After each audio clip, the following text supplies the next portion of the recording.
In a school where power is inherited and worth is questioned based on skin color, a young girl dares to speak the truth. This is the story of Alice Carter and how one moment in a cafeteria turned a judgment into justice. What if fitting in wasn't about your achievements, your grades, or your popularity?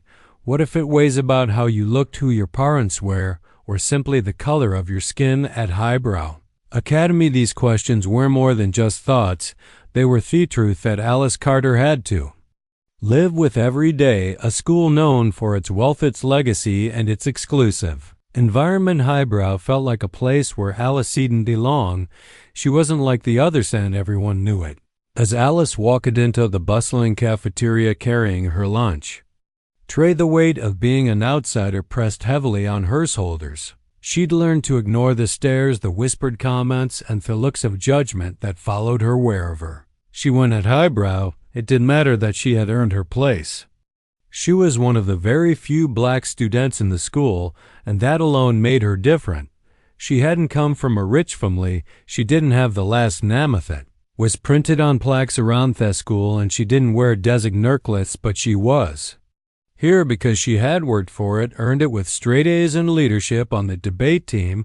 But none of that seemed to matter when Landon Prescott was around. Landon was everything. Highbrow Academy stood for blonde hair, an expensive wardrobe, and an air of arrogance that made him the epitome of everything everyone else envied. His last name was on the building. His family contributed to every fundraiser, and he walked around with asthma look that screamed entitlement. To Alice, he represented all the privilege she would never have before Alice could even sit down. Landon's voice rang out, dripping with sarcasm. Well, Landon said, sneering from across the room. Look who thinks she belongs here. Alice felt the sting of his words before she even looked up. She kept her head down, focused on her tray, trying to ignore the rising tension around her. She had been here before. After all, Landon's laughter filled the air, and a few of his friends joined. And did you sneak in on a free lunch, or did they make an exception for you today? He mocked. What did they lower the bar for someone like you to be here? The laughter from his table spread across the room, and Alice could feel the familiar heat of humiliation sipping up her neck. She clenched her jaw, holding back the words she desperately wanted to say. She had heard it all before. It was always the same. Every time she stepped into a room, every time she tried to fit in, she was reminded that she didn't belong. I paid for my lunch, Alice said, her voice steady but firm, though her stomach earned, just like everyone else. Landon's laugh was loud and exaggerated. Oh, sure, I bet you did. With what, your merit? He raised an eyebrow, the words dripping with mockery. Alice's stomach twisted, but she didn't flinch. She had heard these words too many times before, and she would not let him have the power to break her. You really think you can just walk in here like you belong? Landon spat, his tone full of disdain. We'll know you're just a charity case. Alice could feel the sting of his words, but she didn't let them break her resolve. She had been told that she hadn't belonged for years. She had been told she wasn't good enough, that she was just a token at this school, nothing more than a checkbox for diversity. But today she was done with that narrative. Let's talk about privilege. Landon, Alice said, her voice cutting through the tension. You want to talk about earning your place, fine, but you're here because your parents donate buildings. They buy you as yet at the table. You didn't earn anything. For a moment, Landon stood frozen. His smirk faltered, his confidence slipping away as he tried to process her words. The silence in the cafeteria was palpable, the echoes of his laughter replaced with uncomfortable whispers. You want to talk about competition? Alice continued, standing tall now, her posture strong. You don't know what it's like to struggle, Landon. You don't know what it's like to have to prove yourself every single day just to be here. Don't talk to me about earning my place. Landon's face wrinkled, his jaw tightening with anger. He opened his mouth, but no words came out. For the first time, Landon Prescott was speechless. The room hung in silence, all eyes on him, waiting for him to respond, but he didn't. Before he could gather himself, the cafeteria doors swung open. Principal Harding walked in his presence.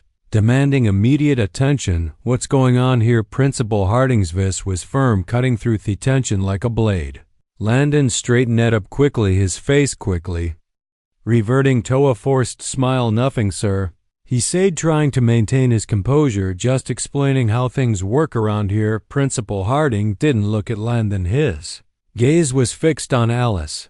"Wait a second. Tell us where you are watching from in the comments, and don't forget to subscribe for more stories like this." "Is that so?" he asked, his voice even and calm. Alice didn't need to explain herself. She knew that what she had said was enough, and in that moment she knew Landon's smug attitude wouldn't last forever.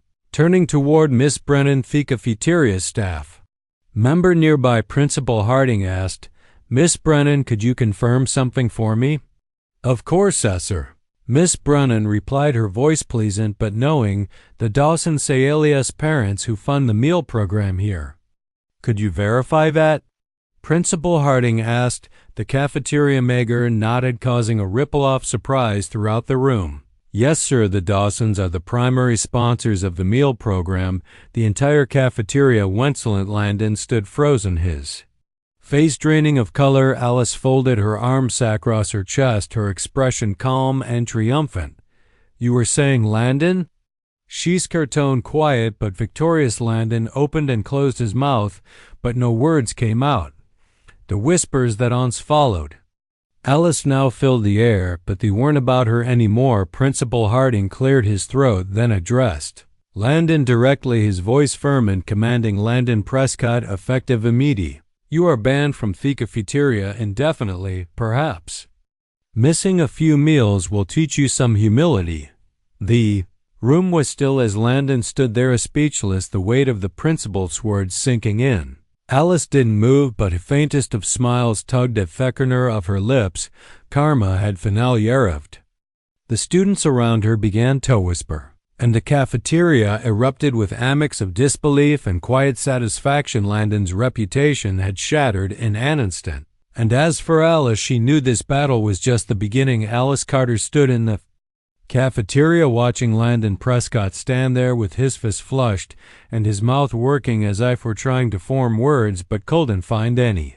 A wave of satisfaction spread through her, but she didn't let herself gloat.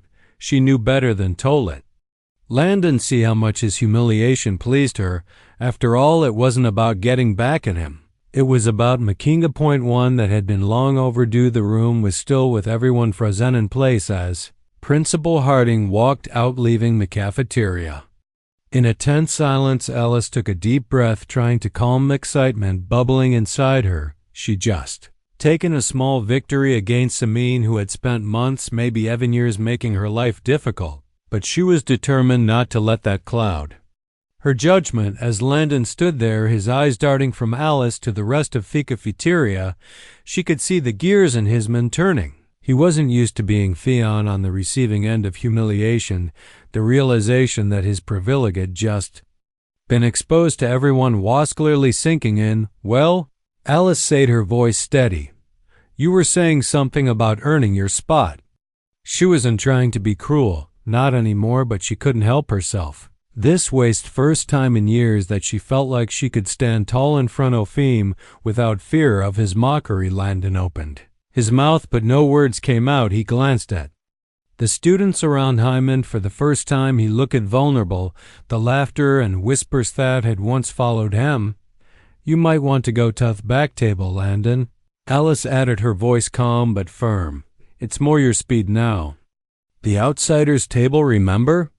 There was a hint of satisfaction in her voice, but it was more about the principle of things than getting revenge. It was about making him see the world from her perspective, even if it was just for a moment. Landon didn't respond. His face a mixture of anger, disbelief, and humiliation. He turned away, shoulders slumped, and walked to the back of the cafeteria, his usual confidence shattered. Alice felt a pang of guilt, but only a little. She had been through too much to feel sorry for him. The cafeteria slowly started to buzz again as the tension lifted. Students who had once whispered about Alice now looked at her differently, almost as if they were seeing her for the first time. There were no more snickers or sideways glances. For once she wasn't just the girl who didn't belong. She was the girl who had stood up not just for herself, but for everyone who had ever been overlooked, dismissed, or ignored. But as she sat back down at her usual table, something else started to settle. In a sense of unease, the victory didn't feel as sweet as she had imagined.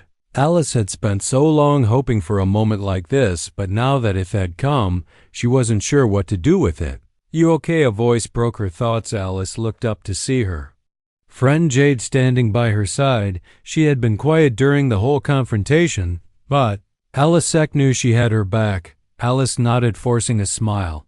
"Yeah, just still processing everything." Jade sat down beside her, her eyes scanning the cafeteria. "You did good, Alice. People are finally seeing you for who you really are, and not just a girl they want to label." But Alice didn't share Jade's excitement. She knew the real battle wasn't over. This moment, as satisfying as it was, wasn't going to change everything overnight. There was still work to be done. She watched Landon from a corner off her eye. He was sitting at the back table alone, picking at his food, but not eating. He didn't look like the same Landon Prescott who had been full of arrogance just an hour ago. But Alice knew this wasn't the end for him. Not yet. His pride would recover eventually, and he'd probably try to find another way to undermine her after all that was the kind of person he was. But Alice had learned a valuable lesson today, one she hadn't expected to learn in the middle of a cafeteria. It wasn't about winning every battle.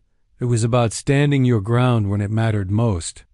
The rest off lunch period passed in relative quiet. Alice ate in peace, not feeling the eyes of her classmates on her like she had before. Landon's absence from his usual spot was a small victory, but the reality of it settled over her like a heavy blanket. The world had shifted, but she knew it wasn't going to be easy. There were more battles ahead, bigger ones, harder ones, but she was ready for them. After lunch, as she made her way to her next class, Alice couldn't help but think about her place at Highbrow Academy.